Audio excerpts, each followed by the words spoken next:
Party যাকে একটা ঐতিহাসিক মিছিল সংগঠিত হয়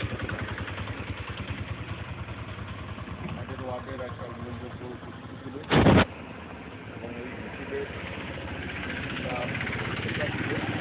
এলাকার মানুষ স্থায়ীভাবে বামপন্থীদের ওপরে পুনরায় বর্ষা আস্থা রাখছে।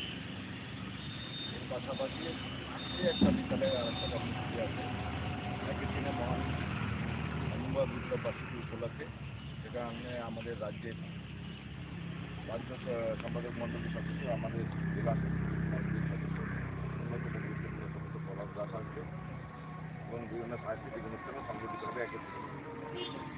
আর আগামী 10 তারিখ শনিবারের প্রয়াস দিবস উপলক্ষে যে শারদ পূর্ণিমা 10 তারিখ 4:30টায় অশোকনগর শহীদ সদনে সেটা সংগঠিত হবে।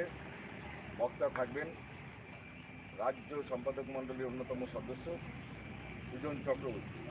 4:30টায় সেটা সংগঠিত হবে। আমরা ওই দিন বিজয় ফার্মেসিতে 4টে নাগাদ সংগঠিতভাবে আরও অন্যান্য ওয়ার্ড ওখানে উপস্থিত থাকবে।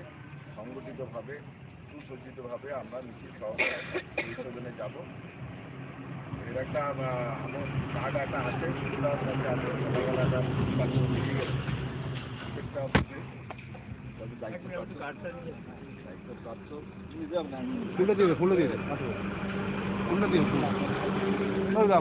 আর আছে যারা এখন আপনাদের কাজে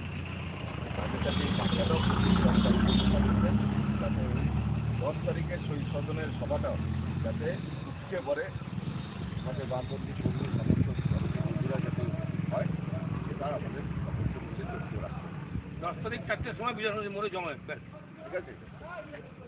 এই পত্রিকাগুলিকে ওই যে তুমি যাবো গিয়ে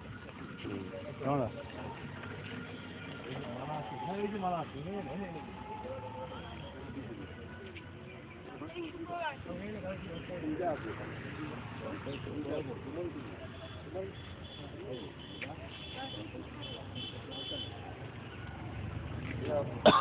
যারা আছে পত্রিকা